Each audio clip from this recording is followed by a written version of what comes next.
आलमी बैंक ने executive directors ने वर्ल्ड बैंक, IMF और पाकिस्तान के तरक्याती शराकतदारों के साथ रवाबित को बेहतर बनाने पर जोर दिया है ताकि पाकिस्तान में तवानाई के शोबे और मुल्की महसूलात को मुतहर्रिक करने समेत अहम इस्लाहात के नफाज में मदद जारी रखी जा सके।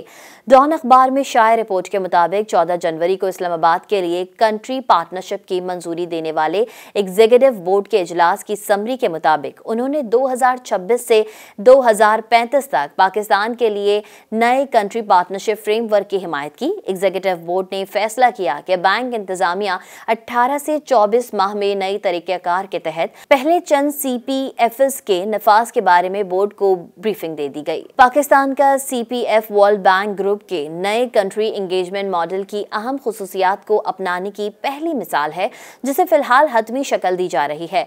डायरेक्टर्स ने CPF के इंतखाब और 6 बुनियादी नताइज पर इसकी तवज्जो का खैर मकदम किया।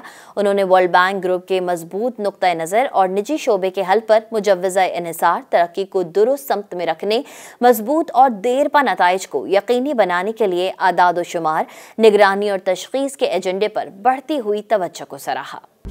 मज़ीद न्यूज़ अपडेट्स और डिजिटल स्टोरीज के लिए सब्सक्राइब करें डॉन न्यूज़ पाकिस्तान।